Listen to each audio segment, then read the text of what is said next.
ብዙዎቻችን ለብዙ ዘመናት የሚነገረው እግዚአብሔር ኢትዮጵያን እንደሚጎበኝ ቃል ኪዳን ገብቷል የሚል ነው። ቃል ኪዳኑም ደግሞ የታመነ ነው። እግዚአብሔር ደግሞ ለጊዜና ለወቅቱ አንድ ጉብኝት አለው። ጉብኝቱ ደግሞ ይቀጥላል። በሚቀጥለው ትውልድም በዛም ትውልድም ጌታ ኢየሱስ እስኪመጣ ድረስ ያ ጉብኝት ይቀጥላል እና ዋናው ሐሳብ ምንድነው? እሱ መልእክቱ ለእግዚአብሔር ሕዝቦችና በተለይ ለእግዚአብሔርን ካህናት የሚመለከት ነው።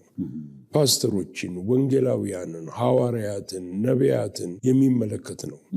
ለምን የተባለ እንደሆነ እግዚአብሔር ሊጎበኝ ተነስቷል። እግዚአብሔር ለመጎብኘት ዝግጁ ሆኖ ተነስቷል። ነገር ግን ያን ሊመጣ ያለውን ክብር የሚያስተናግዱ ቀደም ብለው አሸር የሚያደርጉ ፎሪ ራነርስ በመጽሐፍ ቅዱስ በብዙ ቦታ እንዳሉ ሙሴ ለምሳሌ ሊገለጥ ላለው ክብር መንገድ የጠረገ ነው። 19ኛው ምዕራፍ ዘጸአት ይሄ ነው እና አዘጋጁ፣ ተዘጋጁ በልቦናችሁም በውስጥም በውጭም እያለ ያለው ነው። አልፈን ስንሄድ ደግሞ መጥምቁ ዮሐንስ ሁላችን ታዋቂ እንደምናውቀው የጌታን መንገድ አዘጋጁ ነው። ለምን? ምክንያቱም እግዚአብሔር ሊገለጥ ነው፣ በክብር ሊመጣ ነው እና ይሄ ዝግጅት እንግዲህ ምንድን ነው የሚል ነው። እዛ ላይ ነው የምንተነትናቸው ነገሮች። ማጽናናት የተሞላበት፣ ምክር የተሞላበት፣ ግሳጼ የተሞላበት፣ ማስጠንቀቂያ የተሞላበት መልእክት እዛ ውስጥ አለ። ቃሉ ፕሮፌቲክ ነው፣ ትንቢታዊ ነው። የመጽሐፍ ቅዱስ ጥናት አይደለም፣ ስብከት አይደለም። ነገር ግን ከእግዚአብሔር ልክ እንደሰማው ያን አመጣለሁ። ምክንያቱም ጌታ የተናገረኝ እኔ ዝግጁ ነኝ፣ ሕዝቤን አዘጋጁልኝ ነው ያለው። የተለያዩ ነገሮች ይካሄዳሉ። ምናልባት እየተዘጋጁ ሊኖሩ ይችላሉ። ነገር ግን በብዙ ነገር ተወስደናል፣ በብዙ ነገር ተይዘናል።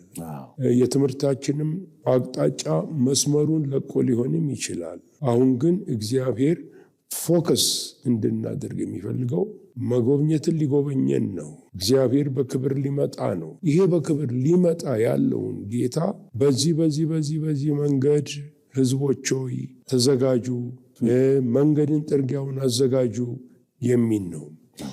ከአሁን ቀደም አንድ ስብከት አቅርቤ ነበር ከመዝሙር 24ን በማያያዝ ያም ደግሞ ምንድን ነው የሚለው? እናንት መኳንንቶች በሮችን ክፈቱ፣ የክብር ንጉሥ ይግባ የሚል ነው።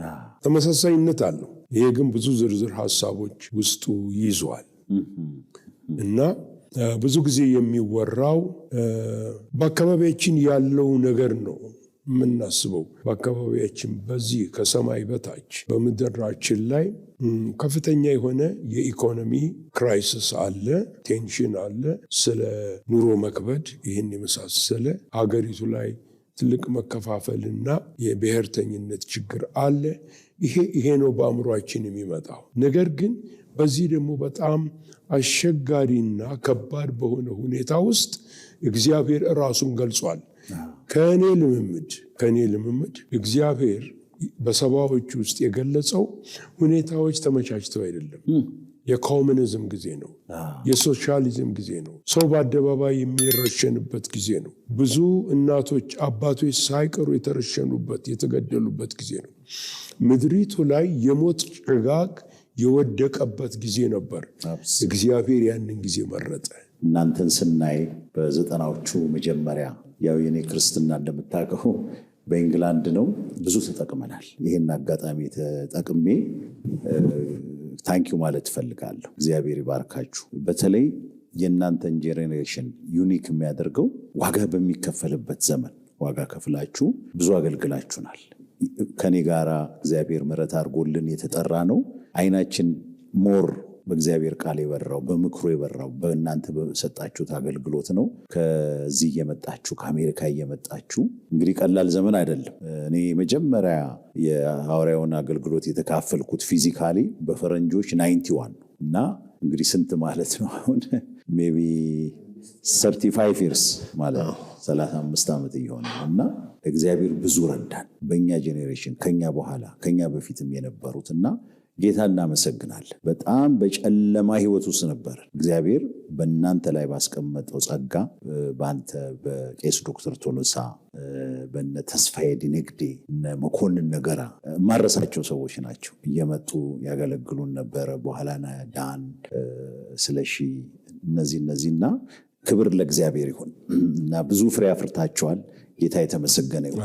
እንግዲህ ዛሬ በዋነኛነት የተገናኘ ነው ግንቦት 19 የፊታችን ማክሰኞ 2017 ብዙዎች ግንቦት 2017 ከጌታ የተቀበሉትን መልእክት ለቤተ ክርስቲያን መሪዎች ለማሰማት በአድዋ ድል የመታሰቢያ ህንፃ ጥሪ ተደርጓል እና ይህንን መልእክት የሚሰሙ ምንድነው ጥሪው የሚሉ በኋላ ላይ ሌላውን ጥያቄ አነሳለሁ። መልእክቱን እንደው መቼና እንዴት ነው የተቀበሉት? ማክሰኞ የተጠራውን ጥሪ በተመለከተ በሱ ብንጀምር። መልእክቱ ዋነኛ አንኳር ሐሳብ እግዚአብሔር መጎብኘትን ይጎበኛችኋል የሚል ሆኖ ከዛ ደግሞ በተቀጣይ ለእግዚአብሔር መንገድን ጥርጊያን አዘጋጁ የሚል ሐሳብ አብሮት ይሄዳል። ዋና ጎልቶ የሚታየው እግዚአብሔር መጎብኘትን ይጎበኛችኋል ሲባል ለብዙዎች መጽናናትን ያመጣል። ምክንያቱም መቼ ነው ጌታ የሚጎበኘን የሚል ነገር በሰዎች ልቦና ውስጥ ያለ ይመስለኛል። ጌታን በሚወዱ በሚያፈቅሩ፣ በሚማልዱ፣ በሚጠሙ የቤተ ክርስቲያን መሪዎችና አገልጋዮች ልቦና ላይ ያለ ይመስለኛል። ይሄ ነገር እንዳለም ደግሞ እርግጠኛ ነኝ። ብዙዎች አሉ እና ይህን ቃል የተናገረው ዮሴፍ ነው። ዮሴፍ በ50ኛው ምዕራፍ በዘፍጥረት ቁጥር 24 ላይ ለአብርሃም፣ ለይስሐቅ፣ ለያዕቆብ የገባውን ቃል ኪዳን ጠብቆ ይላል። ብዙዎቻችን ለብዙ ዘመናት የሚነገረው እግዚአብሔር ኢትዮጵያን እንደሚጎበኝ ቃል ኪዳን ገብቷል የሚል ነው። ቃል ኪዳኑም ደግሞ የታመነ ነው። እግዚአብሔር ደግሞ ለጊዜና ለወቅቱ አንድ ጉብኝት አለው። ጉብኝቱ ደግሞ ይቀጥላል።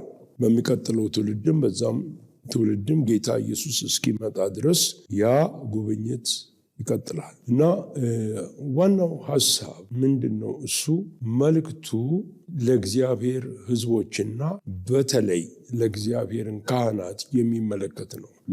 ፓስተሮችን፣ ወንጌላውያንን፣ ሐዋርያትን፣ ነቢያትን የሚመለከት ነው። ለምን የተባለ እንደሆነ እግዚአብሔር ሊጎበኝ ተነስቷል። እግዚአብሔር ለመጎብኘት ዝግጁ ሆኖ ተነስቷል። ነገር ግን ያን ሊመጣ ያለውን ክብር የሚያስተናግዱ ቀደም ብለው አሸር የሚያደርጉ ፎሪ ራነርስ በመጽሐፍ ቅዱስ በብዙ ቦታ እንዳሉ ሙሴ ለምሳሌ ሊገለጥ ላለው ክብር መንገድ የጠረገ ነው። 19ኛው ምዕራፍ ዘጸአት ይሄ ነው እና አዘጋጁ፣ ተዘጋጁ በልቦናችሁም በውስጥም በውጭም እያለ ያለው ነው። አልፈን ስንሄድ ደግሞ መጥምቁ ዮሐንስ ሁላችን ታዋቂ እንደምናውቀው የጌታን መንገድ አዘጋጁ ነው። ለምን? ምክንያቱም እግዚአብሔር ሊገለጥ ነው፣ በክብር ሊመጣ ነው እና ይሄ ዝግጅት እንግዲህ ምንድን ነው የሚል ነው። እዛ ላይ ነው የምንተነትናቸው ነገሮች። ማጽናናት የተሞላበት፣ ምክር የተሞላበት፣ ግሳጼ የተሞላበት፣ ማስጠንቀቂያ የተሞላበት መልእክት እዛ ውስጥ አለ። ቃሉ ፕሮፌቲክ ነው፣ ትንቢታዊ ነው። የመጽሐፍ ቅዱስ ጥናት አይደለም፣ ስብከት አይደለም። ነገር ግን ከእግዚአብሔር ልክ እንደሰማው ያን አመጣለሁ። ምክንያቱም ጌታ የተናገረኝ እኔ ዝግጁ ነኝ፣ ሕዝቤን አዘጋጁልኝ ነው ያለው። የተለያዩ ነገሮች ይካሄዳሉ። ምናልባት እየተዘጋጁ ሊኖሩ ይችላሉ። ነገር ግን በብዙ ነገር ተወስደናል፣ በብዙ ነገር ተይዘናል። የትምህርታችንም አቅጣጫ መስመሩን ለቆ ሊሆንም ይችላል። አሁን ግን እግዚአብሔር ፎከስ እንድናደርግ የሚፈልገው መጎብኘትን ሊጎበኘን ነው። እግዚአብሔር በክብር ሊመጣ ነው። ይሄ በክብር ሊመጣ ያለውን ጌታ በዚህ መንገድ ሕዝቦች ሆይ ተዘጋጁ፣ መንገድን ጥርጊያውን አዘጋጁ የሚል ነው። ከአሁን ቀደም አንድ ስብከት አቅርቤ ነበር ከመዝሙር 24ን በማያያዝ ያም ደግሞ ምንድን ነው የሚለው? እናንት መኳንንቶች በሮችን ክፈቱ፣ የክብር ንጉሥ ይግባ የሚል ነው።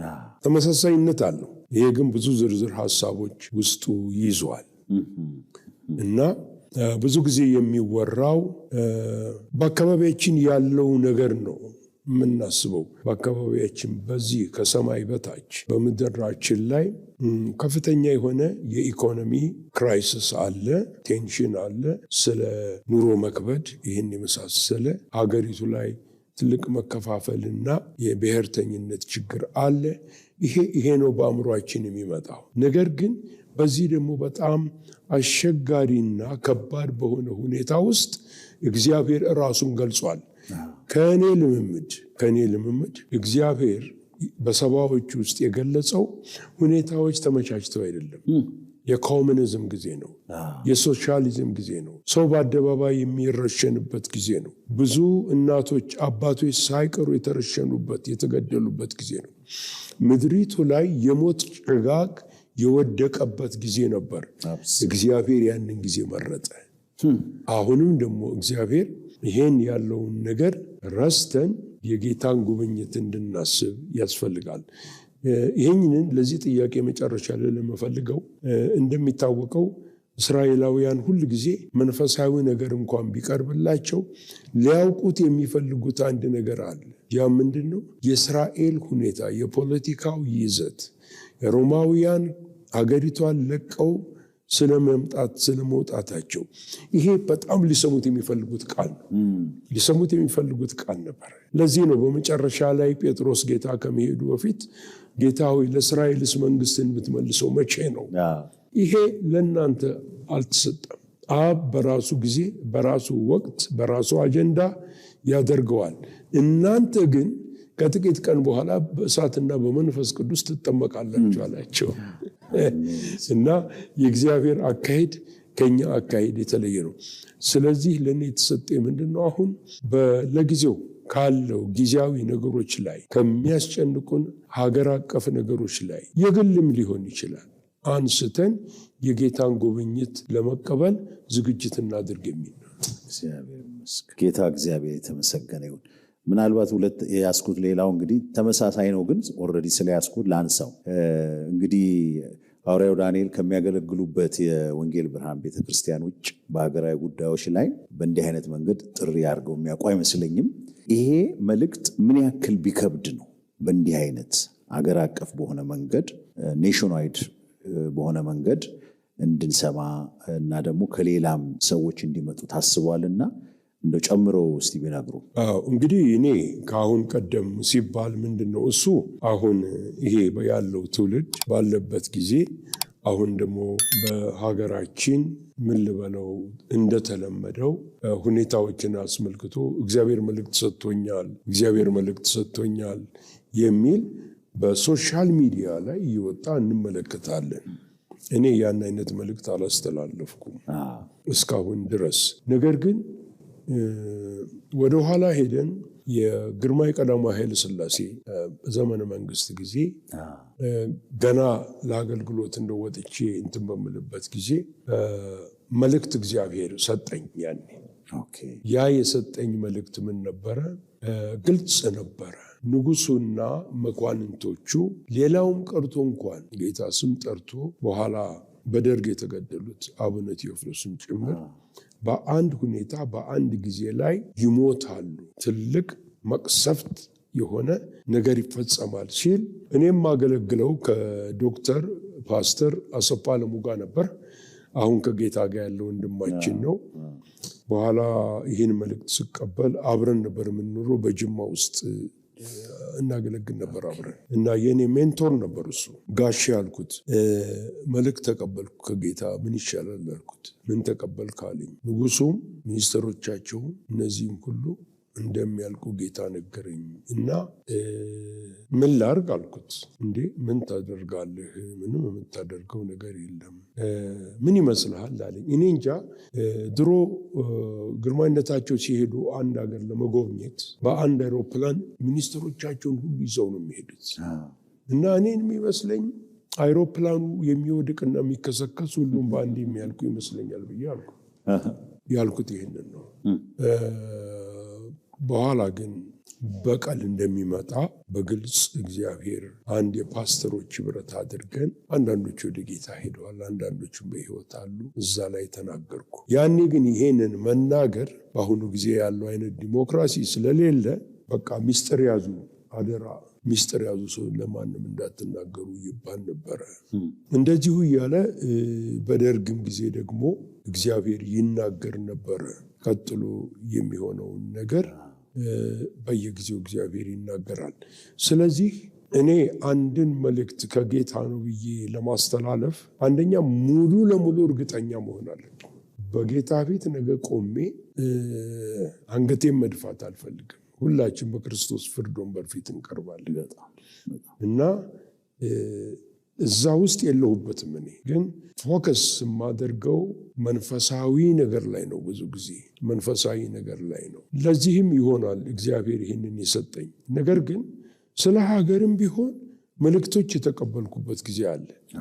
ነገር ግን ወደ ሚዲያ ላወጣኋቸው እና ይሄው ቄስም ምስክር ነው። አንድ ከትግራይ ጦርነት በፊት አንድ ታላቅ ራእይ አየሁ። ራእዩ ምን ነበረ?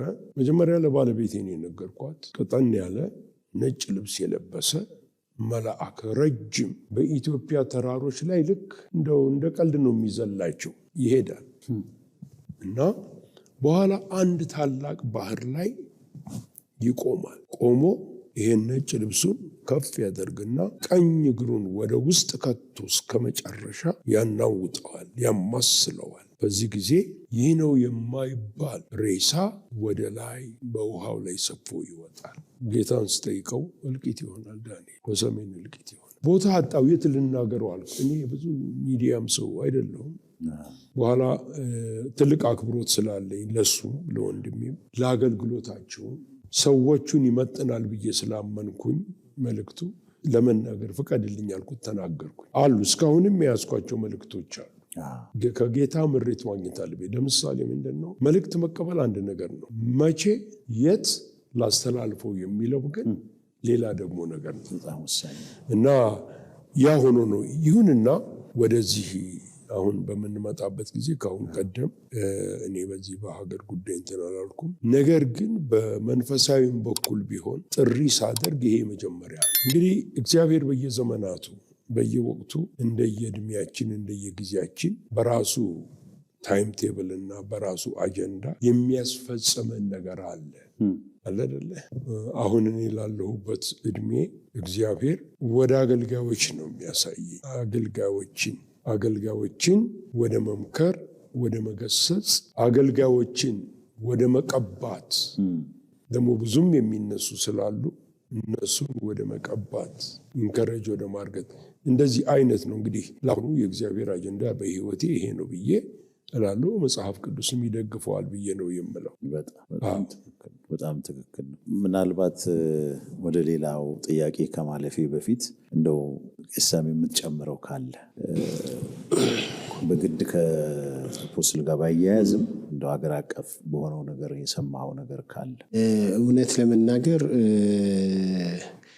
ጋሽ ዳንኤል ያው ጋሼ ስለምል ነው ሚዲያ ሰዎች ይቅርታ አድርጉልኝ እና አገራዊ መልእክቶችን እንደሌላው በሚዲያ በተለያየ መንገድ አይናገርም እንጂ አገራዊ መልእክቶች ብዙ ጊዜ እኛ በጸሎት እንትን ስለምን ብዙ ጊዜ የተፈጸሙ የሆኑ ነገሮች ሰምቻለሁ።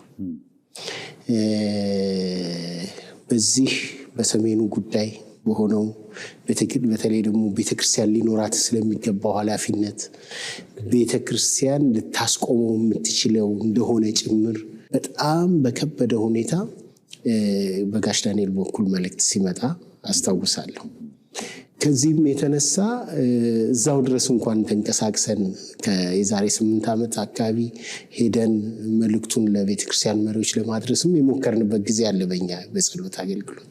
እኔ የማይረሳኝ አንድ ጊዜ እንደዚሁ አገልግሎት ለጋሽ ዳንኤል ሰጥቼ ነበር እና በዚህም በማላጆችን በጣም ነው በዛ በወንጌል ብርሃን ቤተክርስቲያን የምንጠቀመው እና የ21 ቀን ጾም ጸሎት አዘጋጅተን 20ኛው ቀን ላይ ነው ለጋሽ ዳንኤል የሰጠሁት።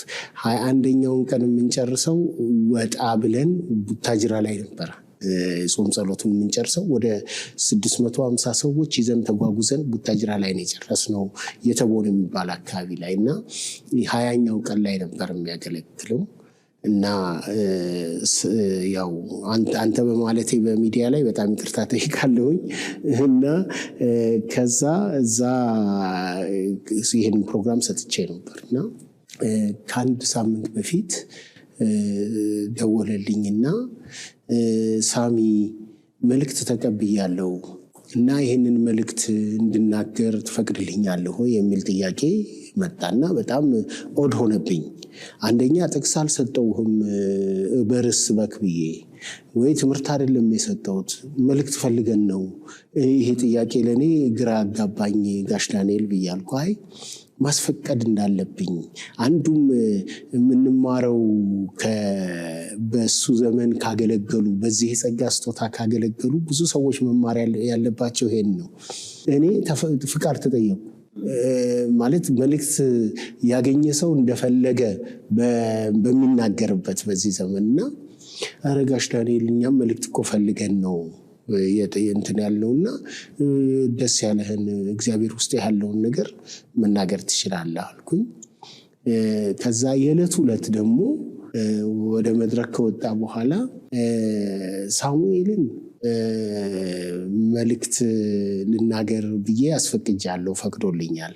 ግን ይሄ ጉባኤ ደግሞ እንዲፈቅድልኝ እፈልጋለሁ እና መልእክት ከጌታ ተሰጥቶኛል ልናገር ወይ ብሎ ሲጠይቅ ጉባኤው በጭብጨባ ምላሽ ሰጠ። ለእኔ ግን የበለጠ በጥፍሬ ቆምኩኝ።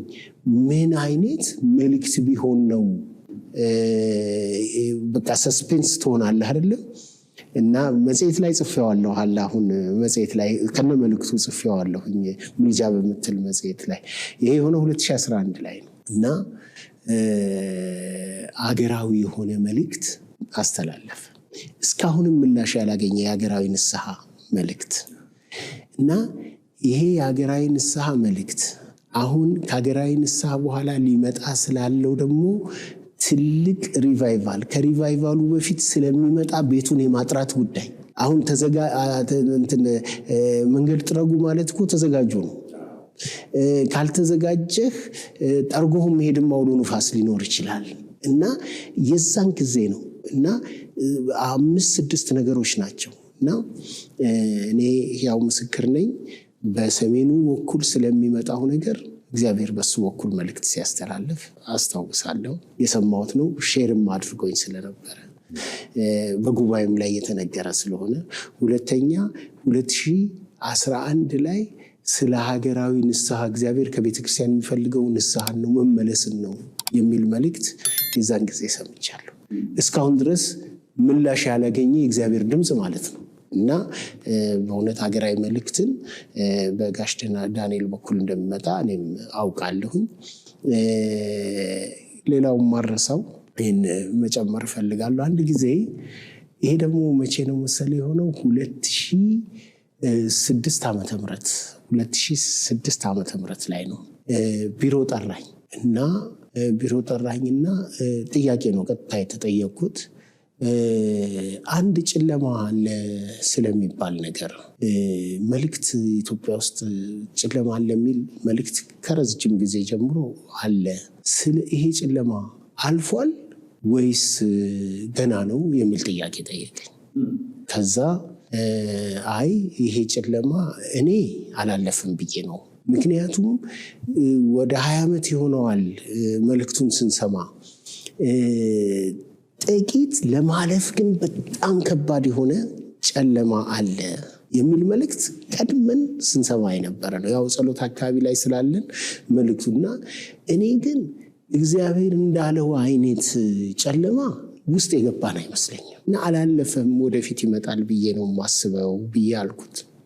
በቅርቡ እንግሊዝ ሀገር ይመስለኛል ብቻ አውሮፓ አንዱ ሀገር አገልግሎት ነበረኝ እና እዛ ሆኜ እየጸለይኩ እያለ ያ ጨለማ ወደ ኢትዮጵያ እየመጣ ነው፣ አስፈሪው ጨለማ ብሎ ጌታ ተናገረኝ እና ከመጣ በኋላ በዛን ጊዜ የተወሰኑ ፓስተሮችን ኮች ያደርግ ነበር አሁን ፓስተር ቶማስ ምትኩ እና ሚሻው ሌሎችም ብዙ ወጣት ፓስተሮች ኮች ማድረግ ጀምሮ ነበር። ይጸልይላቸዋል፣ ያማክራቸዋል እና እንደመጣ ከኔ ጋር አለም የተገናኙ ከነሱ ጋር ያው ባላቸው ፕሮግራም ሀሳቡን ሰጥቷቸዋል እና አንዳንዶቹ አሁን ከሌ ማለት አያስፈልግም ጋሽ ዳንኤል ጨለማ የሚባል ነገር የለም ያ ትራንስፎርሜሽን እቅድ ተብሎ በጣም ትልልቅ ነገር እየተሰራ ነው ከ2003 ጀምሮ ደግሞ እግዚአብሔር ወደ ክብር እያስገባን ነው ጨለማ የሚባል ነገር የለም የሚል ሪስፖንድ ያገኛል እና ከወጣት ፓስተሮች ከዛ በኋላ ነው የጠራኝና ይሄንን ነገር እንደዚህ አድርጌ ነበረ እንደዚህ ሰማሁ እና እስቲ ማላጆች ጋር ደግሞ ምን አለ ብዬ ለማለት ነው የጠየቅኩ። ፊት ለፊታችን ለማለፍ ከባድ ወደሆነ ጨለማ እየገባን ነው እና ብሏልኝ። እኔም 2006 ዓ.ም የሆነ የዛሬ 11 ዓመት ወደ የሆነ ሀገር አገልግሎ አውሮፓ ሀገር ውስጥ አንድ ሀገር ቦታ አገልግሎ ሲመለስ የነገረኝን አስታውሳልና እነዚህ ሶስት ከዛ በኋላ ይሁንና እያንዳንዳችንን የሚፈትን ጨለማ ውስጥ ገባል። ሞት ድሮ በጣም ጉድ የሚባለው 1000 ሰው 500 ሰው ሞተ ነው። አሁን እኮ በሚሊየን የሚሞትበት ጨለማ ውስጥ ገባል። እርስ በርስ የተለያየንበት በዘረኝነት የተለያየንበት ጨለማ ውስጥ ገባል።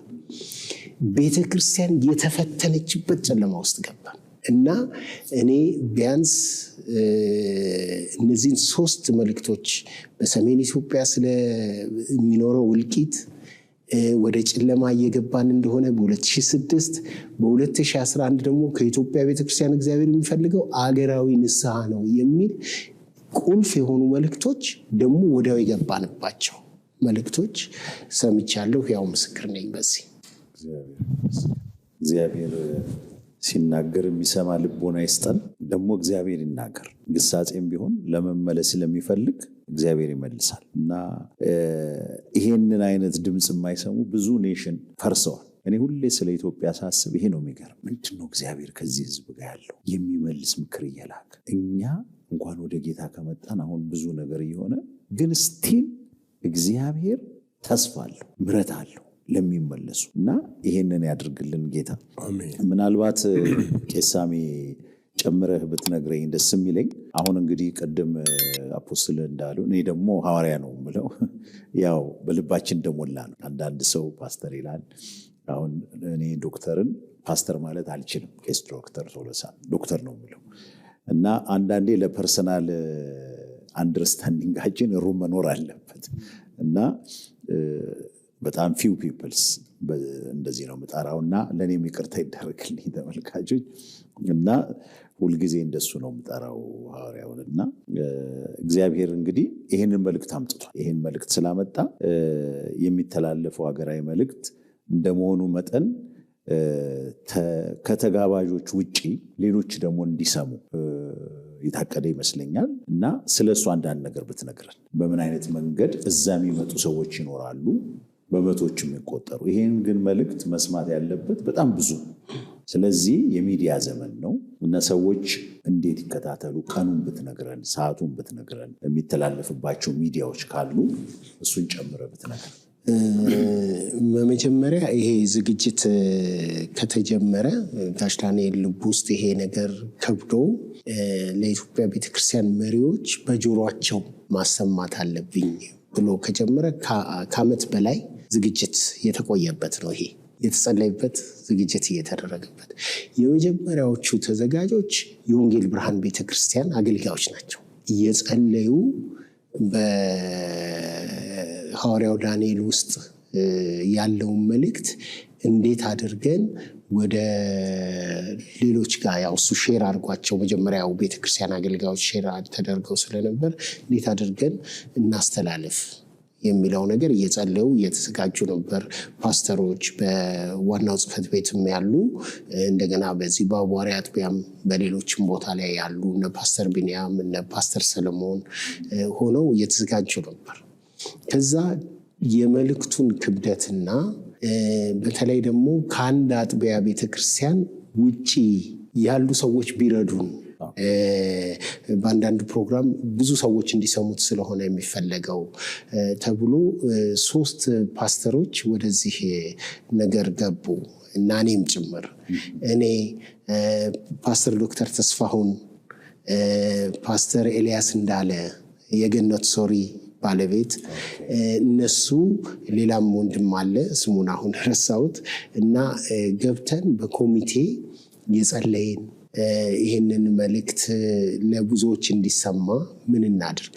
እንደምታውቀው ዘመኑ የሚዲያ ዘመን ነው። እግዚአብሔር እንዲህ ብሎኛል ብሎ በሚዲያ ማሰራጨት ይቻላል። ከዛ ባለፈ መንገድ የቤተ ክርስቲያን መሪዎች በተመሳሳይ ጊዜ ቁጭ ብለው የሚሰሙበት እና መንፈሱንም የሚካፈሉበት ኢምፓርቴሽን አለ። አሁን በሚዲያ ውስጥ ትርጉም ውስጥ ሰው ይገባል ቶሎ ብሎ ይሄም ማለት ይሄ ነው፣ ይሄ ነው ማለት ይሄ ነው ይላል በሚዲያ ብታስተላልፍ። ግን በጉባኤ ውስጥ መሪዎች በሚሆኑበት ጊዜ ግን የመንፈስ ቅዱስ የዛን ጊዜ የሚኖር ፍሰት አለ፣ ኢምፓርቴሽን አለ፣ የጸጋ መካፈልም አለ እና ይህንን ጉዳይ እየተጸለየ ሲሰራ ነበር። ኮሚቴ ተቋቁሞ እና የዛ ኮሚቴ አባል ነኝ። ያው ሁሉም የኮሚቴ አባላት ስላልመጡ ነው ኮሚቴው ነው ፒኤም አሁን እንትን የምለው እና ስንዘጋጅ ነበር። ዝግጅታችን ደግሞ ምንድን ነበር? ዝም ብለን ከሌ ብቻ ሳይሆን ስፔሲፊክ መሪዎችን እንዴት እናገኝ? ምክንያቱም በአንድ አዳራሽ ውስጥ በስቴዲየም ምናምን ላይ ካልጠራህ በስተቀር በአንድ አዳራሽ ውስጥ ይወስንሃል ሰውን እንትን ለማለት እና ለቤተ እምነት ሰዎች ኮታ አዘጋጀን። ሁሉንም ቤተ እምነት ነባሮች፣ አዳዲሶች፣ አሁን ደግሞ በካውንስሉ ስር ያሉ ህብረቶች አሉ እና እነሱን እየጠራን ከዋና መሪዎች ጋር እየተነጋገርን ሐዋርያው ዳንኤል ጋር ያለውን መልእክት በትክክለኛ ሰዎች ጆሮ ውስጥ እንዲሰማ ምን እናድርግ ብለን ተመካከርን። አድዋ 00 ከቤተክርስቲያን ውጭ ቢሆን ለብዙዎችም ለመምጣት እንዲያመቻቸው ተብሎ እንግዲህ አድዋ 00 ዝም ብለህ የምትገባበት አይደለም። ከመልእክቱ ክብደት የተነሳ ዋጋም ተከፍሎበት ማለት ነው። ምክንያቱም ተከራይተህ ነው የምታደርገው። ያ ብቻ ሳይሆን ደግሞ አገልጋዮች መጥተው መልእክት ሰምተው ጠዋት የትራንስፖርት ውጥረት አለ እና ሲሄዱ ደግሞ እንደ ምሳቸውን ቆርሰው ቢሄዱ የሚልም የአባትነት ጌታ ኢየሱስ ክርስቶስ ራራላቸዋለሁ እንዳለ የአባትነትም እንትን ነበር። ይሄንንም ጭምር ተዘጋጅቶ በአንድ ቦታ ላይ ቁልፍ የሆኑ መሪዎች በየቤተ እምነቱ የሚመለከታቸው መሪዎች እንጂ በአዲስ አበባ ውስጥ የአንድ ቤተ እምነት አገልጋዮችን እንኳን ብትጠራ ቦታው አይበቃም እና ሴሌክቲቭ በሆነ መንገድ እና አሁን በጣም ብዙ ስልክ ይደወላል። መካፈል እንፈልጋለን ሰዎች ይላሉ፣ ግን ቦታው አይችልም። ቦታውም እንኳን እንደው ትንሽ ስፔስ ቢኖር ለእያንዳንዱ ሰው ደግሞ ምሳሌ ማዘጋጀት እያንዳንዱ ወጪ ይጠይቃል። በሚሊዮኖች ወጪ ወጥቶበት ነው ይሄ ፕሮግራም የተዘጋጀው። ለምንድን ነው? አይን ለአይን እያዩ በጆሮአቸው እግዚአብሔር ያለውን መልእክት እንዲሰሙ ስለተፈለገ ነው። እና በዚህ ደረጃ ዝግጅት ነበር። በተለይ ደግሞ የወንጌል ብርሃን ቤተክርስቲያን አገልጋዮች በእውነት በዚህ አጋጣሚ በጣም አፕሬሽት ላደርግ ፈልጋለሁ። ለአገልጋያቸው ያላቸው ትልቅ አክብሮት መልእክቱን እንትን እንዲያሰማ በጣም ብዙ እንትን ሲሉ ነበር። እኛ እንኳን እንደው አድቫይዝ በማድረግ አንዳንድ ነገሮች ነው ከውጭ ያለ ነው እየረዳን ያለው ነው። የቤተክርስቲያኗ ሰዎች ሌት ከቀን ይህንን እየሰሩ ካርድ ታትሞ ለቤተክርስቲያን ለቤተ እምነት መሪዎች ሲሰጥ ማድረሱ ደግሞ አድዋ 00 ለመግባት ደግሞ ባጅ ያስፈልጋል። ፍቃደኞች ስለሆኑ ደግሞ እንደገና ባጅ እያዞሩ በየቦታው እየሰጡ በጣም ብዙ እንትን ነው። እስከ 700 ሰው የዛን ጊዜ ቦታው በሚችለው ልክ ሰዎች ቁጭ ብለው ይሰማሉ ተብሎ ይታሰባል። ግን መልእክቱን ክፍለ ሀገር ያሉትስ እንዴት ያገኙት? በዲያስፖራ ያሉ ደግሞ ቤተክርስቲያኖች እንዴት ያገኙት የሚለው ደግሞ አሳሰበን። ለምን መልእክቱን መስማት ይፈልጋል ሰው። የተቀዳውን ነገር ኤዲት ተደርጎ ወይም እንትን ብሎ በሶሻል ሚዲያ እስኪተላለፍ ድረስ ለምን በዛው ዕለት አይሰሙም የሚለውን ሀሳብ አሰብንና እግዚአብሔር ይመስገን እግዚአብሔር ለምድራችን የሰጠው አንዱ ኤልሻዳይ ቴሌቪዥን ነው። ለየት የሚያደርገው ከብዙ ሚዲያዎች የቀጥታ ስርጭት እስካሁን የቀጥታ ስርጭት ያላቸው የክርስቲያን ሚዲያዎች የሉ ከመንግስት ሚዲያዎች ውጪ እና እዚህ ይሄ ላይቭ ስላለ እስቲ እንጠይቅ ተባለ። እናንተም እግዚአብሔር ባርካችሁ አንተና ፓስተር በለጡ እናንተ ፈቃደኛ ሆናችሁ ሂለቱ እንደዛ ከሆነ ደግሞ እሱ መልእክቱን ሲያስተላልፍ ቀጥታ በመላው ዓለም ደግሞ ብዙ ሰዎች ቢሰሙ አንድ በተመሳሳይ ሰዓት ይሰሙታል፣ ሁለተኛ ደግሞ ለሁሉም መልእክቱ ይደርሳል ተብሎ በዚህም በኩል ዝግጅት አድርገናል እና እንግዲህ በሚሊዮን የሚቆጠሩ ሰዎች በቀጥታ ስርጭት ይከታተላሉ የዕለቱን መልእክት። ግን ደግሞ ወደ 700 የሚሆኑ ሰዎች ደግሞ በአድዋ 00 መግቢያ ያላቸው ብቻ መግቢያ እጃቸው ላይ ደረሳቸው ብቻ መጥተው እንትላሉ። አለ መግቢያም ያው የመንግስት እንትን ስለሆነ ስለማያስገቧቸው ባጅ ተልኳል።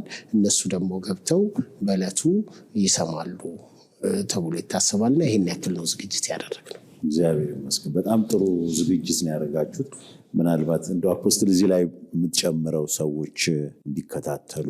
እንግዲህ ቄስ እንደተናገረው ትልቁ ነገር ኤልሻዳይ ቴሌቪዥን ያደረገልን አስተዋጽኦ ይሄ ነገር ወደ ሌሎች እንዲዳረስ ላይቭ እንዲስተላለፍ መደረጉ አስገራሚ ነገር ነው። እርግጠኛ ነኝ ምናልባት ወቅቱ ሰዓቱ ሁሉ በኋላ ይነገራል ብዬ እላለሁ።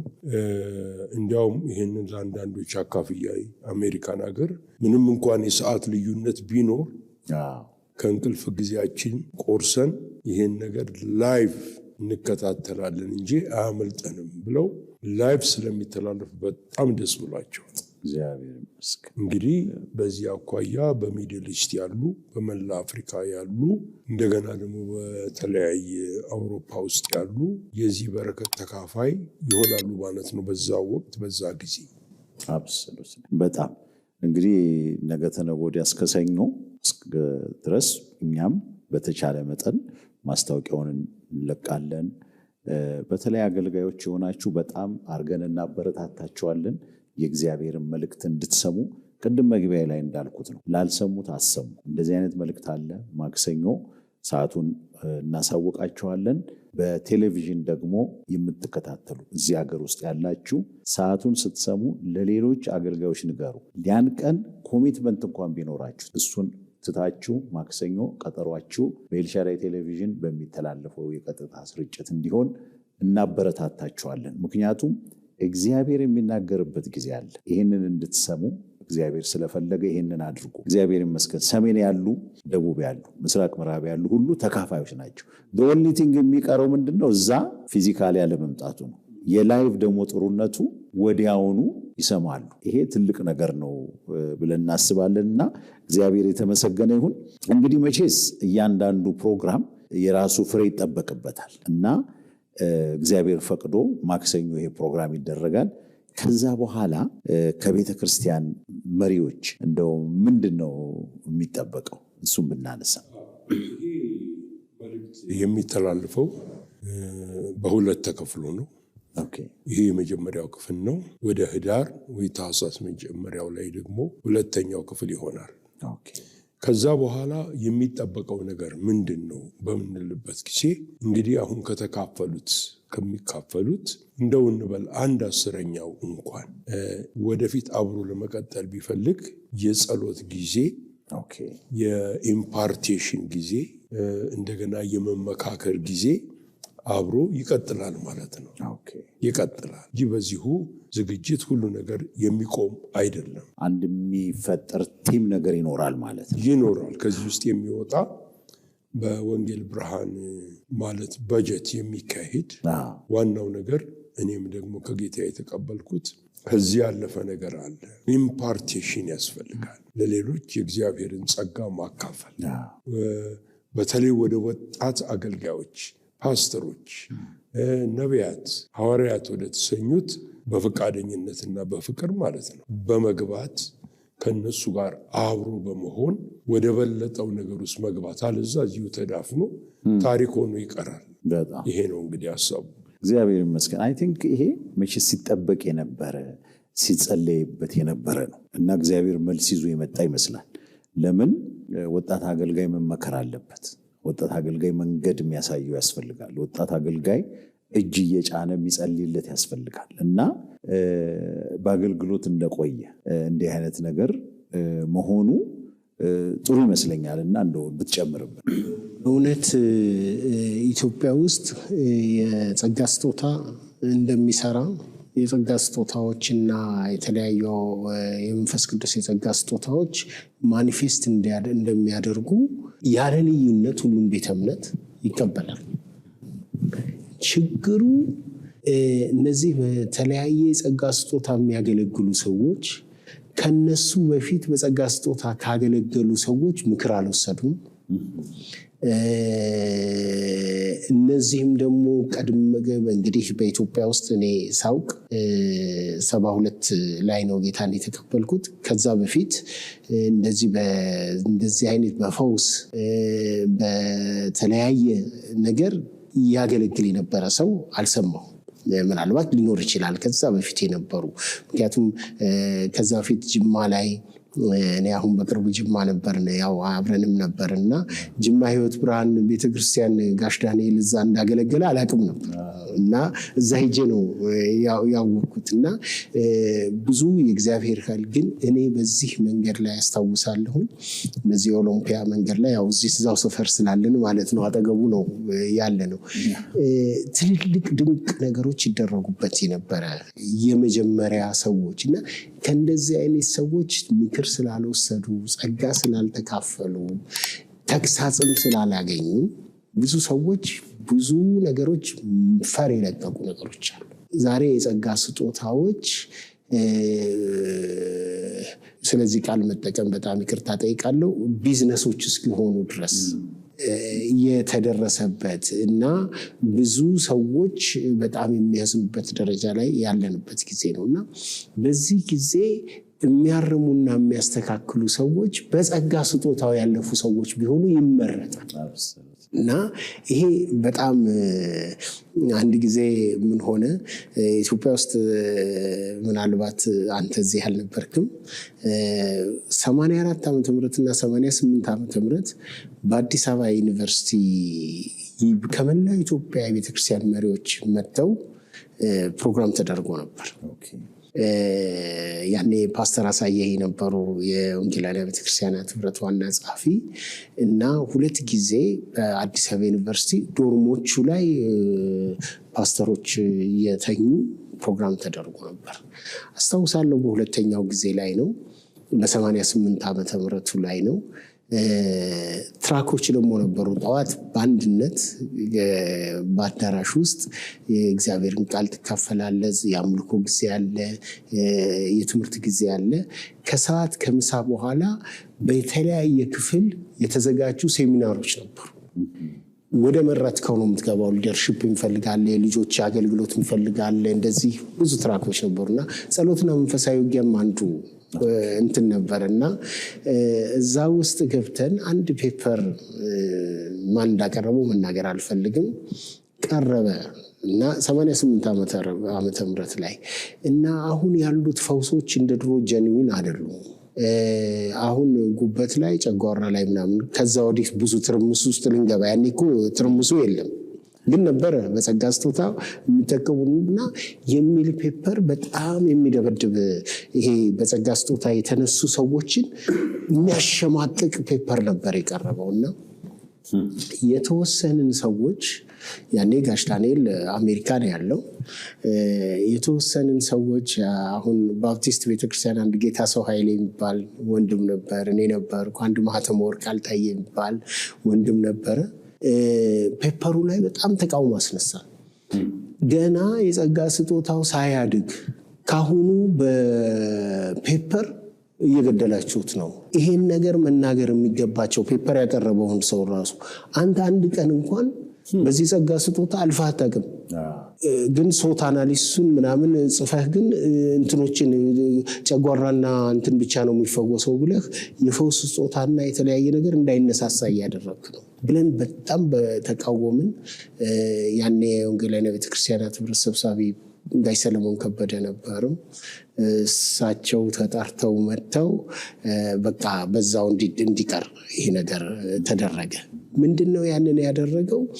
የጸጋ ስጦታው ገና ሳንገባበት የሚያጨነግፉ ፔፐሮች ስለነበሩ እና የዛን ጊዜ ምን አነሳን? ይሄንን ነገር ፔፐርም አቅርበው መናገር ካለባቸው እነ ሐዋርያው ዳንኤል ናቸው፣ እነ ጋሽ መኮንን ነገር በዚህ ጸጋ ስጦታ ያለፉ ሰዎች ናቸው ማቅረብ ያለባቸው። ለምን?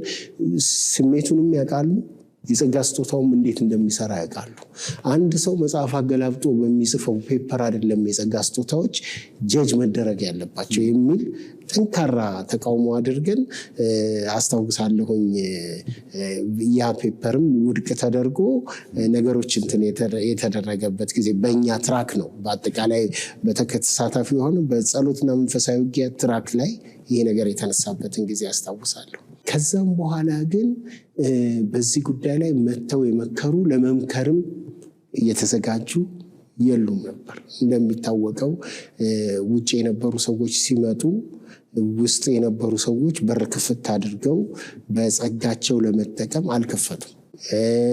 በምክራቸው ለመቀበል እንትን አለ። እንዲሁም አንዳንዶች ቀድሞ በዚህ በስደት ውስጥ ያለፉ ሰዎች በስደት ትተውን ሄደዋል ነበር እንዴ ለምንድን ነው አሁን በሚል በራቸውን ጥርቅም አድርገው ዘግተው ነበር። በዛ ምክንያት ሁሉም እግዚአብሔር ውስጥ ወዳደረገው ነገር ሄዱ እና በዛ ምክንያት መካሪ ያጣንበት ጊዜ ነውና አሁን ጋሽ ዳንኤል የጀመረው ነገር ሌሎችን ቢበረታቱና ውስጣቸው ያለፈ ራሱ ስጦታው ሲመጣ ፊሊንጉን ሌሎች ነገሮች አገላብጣ አታገኘው። ያለፈበት ሰው በመከራ ውስጥ ያለፈበት ሰው እንዴት አድርጎ ኮች ማድረግ እንዳለበት የሚያውቁት በዚህ ጸጋ ስጦታ ያለፉ ሰዎች ናቸው ብዬ አስባለሁ። እና እንደው በጋሽ ዳንኤል ዕድሜ ያሉት ሰዎች ሳያመልጡን ልንጠቀምባቸው ይገባል ብዬ አስባለሁ። እኔ ጋሽ ዳንኤል ወደ አሜሪካ ከሄደ በኋላ ከዛም በፊት ነበሩ አገልግሎታቸው 3 ቁጥር ማዞሪያ ያንተ እህት ቤት አካባቢ አባባ ረጋሳ ነበሩ። በሚገርም ነገር እግዚአብሔር በሳቸው ይሰራ ነበር።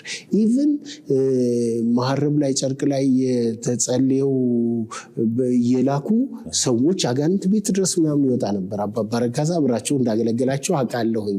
ግን እኔ በደንብ የማውቀው ጋሽ ዳንኤል ከሄደ በኋላ እሳቸውም ለብዙዎች ነገርን ሳይደርሱ ያው የደርግም ጊዜ ስለነበረ ነገሮች ምን አደረጉ? ተጨናገፉ።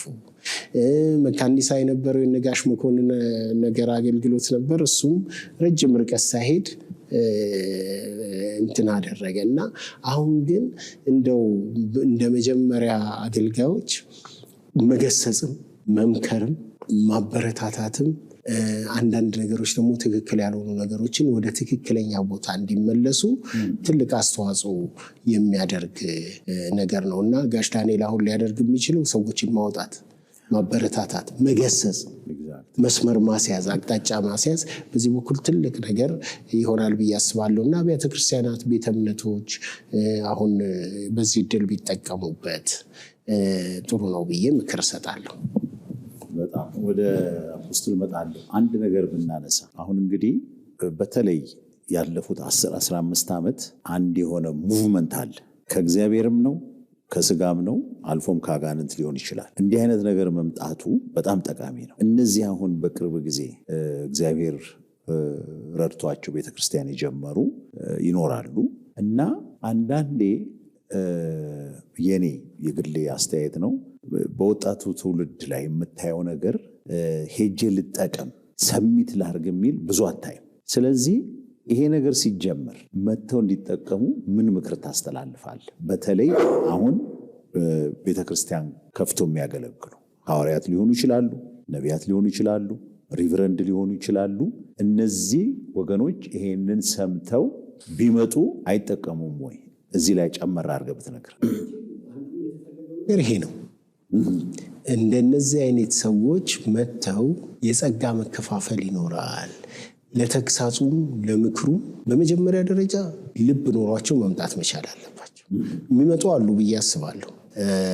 እንግዲህ የሚታጀቡት ሰዎች ከናጃቦቻቸው ይመጣሉ ወይስ እነሱ ይመጣሉ? እሱ የሚሆን ወደፊት የምናየው ነገር ሆኖ ቢመጡ ይጠቀማሉ። ለመምጣት የተነሱ ሰዎች ደግሞ ልባቸው ጤናማ ነው ብዬ አስባለሁ።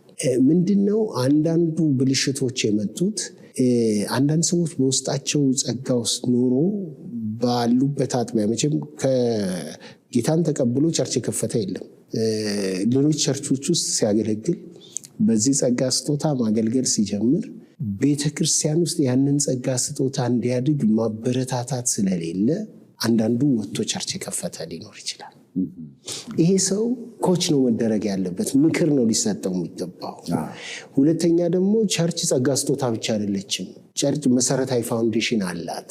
በፋውንዴሽኑ ላይ ደግሞ የጸጋ ስጦታህንም እየተጠቀምክ እንደ ቤተክርስቲያን ልታገለግል ይገባል። ብዙ ነገሮች አሉ ቤተክርስቲያን ሲሆኑ ይሄንን ሊደረግ ይገባል ብዬ አስባለሁ። አንዳንዶቹ ደግሞ ፍጹም እኔ እንደዛ አምናለሁ። አንዳንዶቹ ሙሉ ለሙሉ ከእግዚአብሔር መንፈስ የተሰጣቸው ሳይሆን ከሌላ መንፈስ የሚሰሩ አሉ።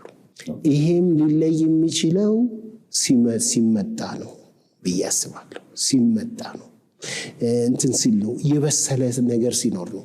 አንድ ጓደኛ ኒውዚላንድ የሚኖር ብርሃኑ ቸርነት የሚባል ጓደኛ አለኝና በጣም መንፈሱን የሚያዳምጥ ጠንካራ ነው፣ ፓስተር ነው። አንድ ጊዜ ምን ገጠመኛለ፣ አንዲት እህት ኩባ ለትምህርት ሄዳ የኩባ የወታደር ልጆች ምናምን ሄዱ አልነበረው?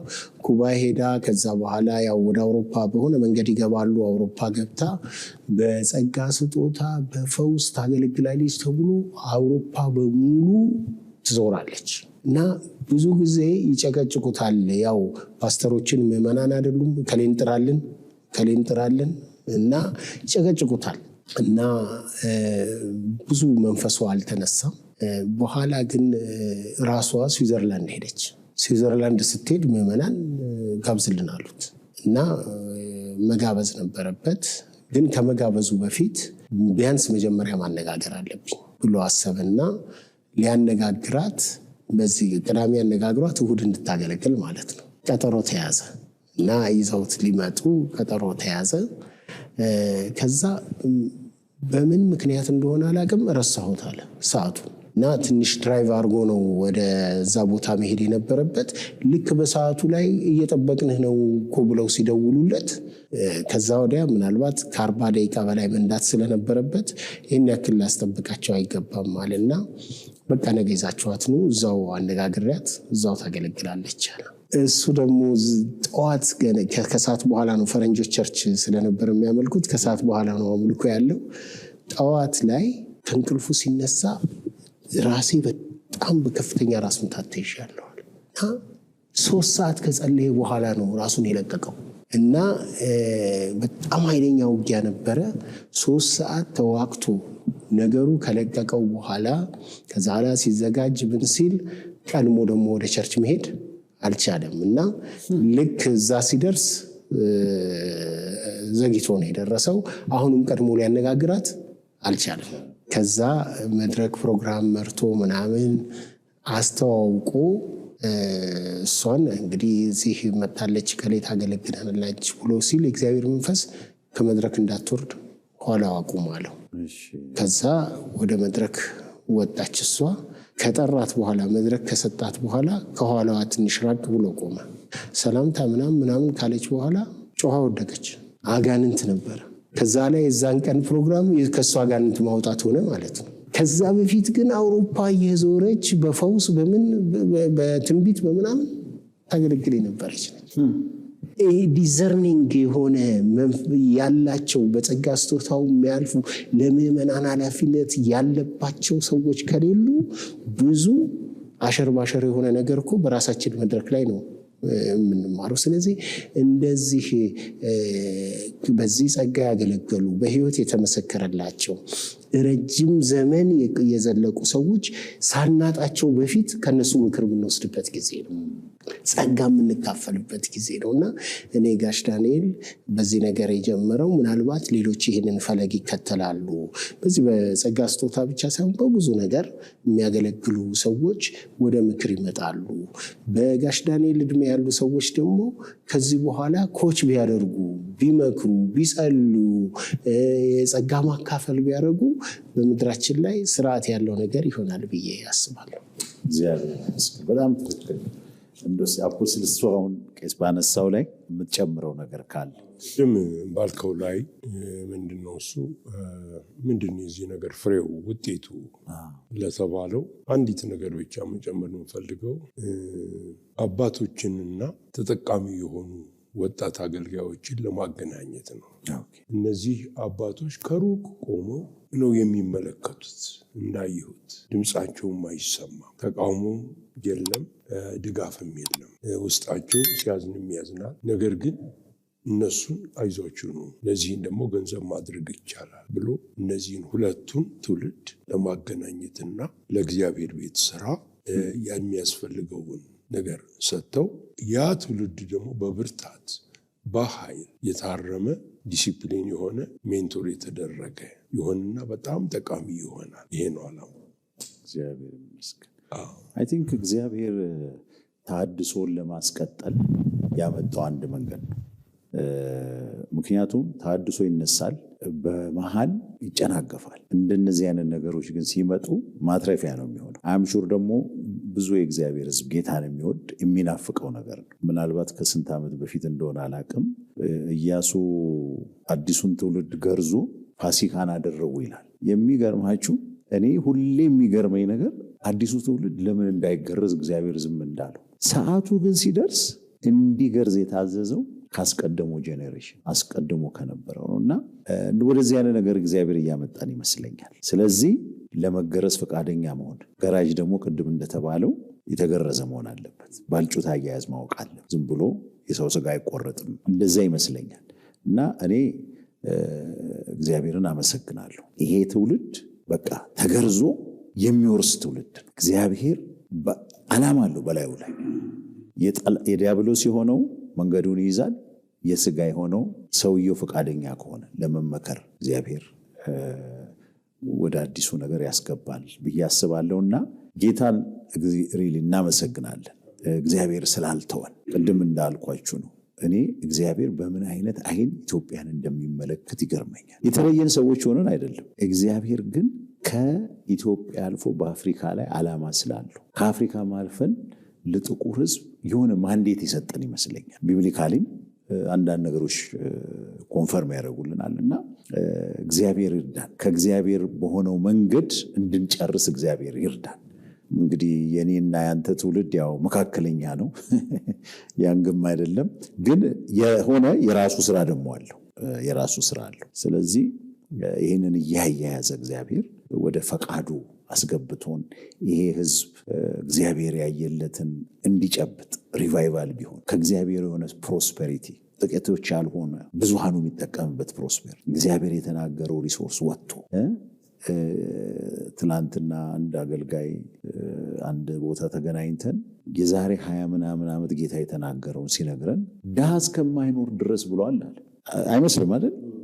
ግን እውነተኛ ከእግዚአብሔር ከሆነ የመጣው እግዚአብሔር ከማንነቱ አንጻር ነው የሚናገረው እና ይሄንን አይነት ዘመን ውስጥ እግዚአብሔር ያስገባናል ብዬ አምናለሁ እና ክብር ለእግዚአብሔር ይሁን። ይሄንን አይነት የሚቀጥል ነገር ጌታ ወደ ሀገራችን ይዞ ስለመጣ እግዚአብሔር ይባረክ። እንግዲህ ከመጨረሳችን በፊት በቅርቡ የሚወጣ መጽሐፍ አለ እና እግዚአብሔር እንግዲህ በአንዱም በመጽሐፍ ነው ህዝቡን በአንተ በኩል ሲመክር ሲያገለግል የቆየ ነው። ደጋግመን እንደምናነሳው እኔ በአማርኛ መጽሐፍ ያነበብኩት መንፈስ ቅዱስ የምትለውን የእግዚአብሔርን ድምፅ እነዚህን አንብቤያለሁ እና አሁን ደግሞ በቅርቡ የሚወጣ መጽሐፍ አለና ትንሽ ስለሱ ብትነግረን። ይሄ መጽሐፍ ርዕሱ የእግዚአብሔር ክብር የሚል ነው። የእግዚአብሔር ክብር የሚል ነው። ከጀርባው መስቀል አለ፣ ስሩ ደግሞ የኪዳኑ ታቦት አለ። በብሉይ ኪዳን የኪዳኑ ታቦት ክብርን ያንጸባርቅ ነበር። በአዲስ ኪዳን ደግሞ ሁሉ ነገር በኢየሱስ ክርስቶስ መስቀል ተጠቃለለ እና የእግዚአብሔር ክብር የሚል ነው መጽሐፉ። 310 ገጾች አሉት። በ10 ምዕራፎች የተከፈለ ነው። መጽሐፉን ለመጽሐፍ 5 ዓመት ፈጅቶብኛል። ተለቀ መጀመሪያ እሱን መሰብሰብ አንድ ስራ ነበር፣ ሰብሰብ ማድረግ እና የመጽሐፉ ይዘት እንደው ዝም ብሎ መጽሐፍ ቅዱስ ውስጥ ያለውን ሐሳብ አውጥቶ ትምህርት ለመስጠት ብቻ አይደለም። ያም በመሰረቱ አለ፣ ግን ላይፍ አፕሊኬሽን ነው። ከሰዎች ህይወት ጋር ተያይዞ ዛሬ በህይወታችን ወደ እግዚአብሔር ክብር እያንዳንዱ ሰው ኢንዲቪጁዋሊ ወደ እግዚአብሔር ክብር መግባት የሚችለው እንዴት ነው? እግዚአብሔር ያስተማረኝን ከጌታ የተረዳሁትን ነገር የገለጽኩበት መጽሐፍ ነው። እና የሰኔ 2 ቀን ይመረቃል። ታትሞ ተጨርሶ ሁሉ ነገር በእጃችን ገብቷል እና ለብዙዎች ከዚህ ቀደሙ የጻፍኳቸው መጽሐፍቶች ለበረከት እንደሆኑ ይሄ ደግሞ በልዩ መንገድ ልዩ በረከት እኔ ለአንድ ብቻ አይደለም ለትውልዶች ይሆናል ብዬ አምናለሁ።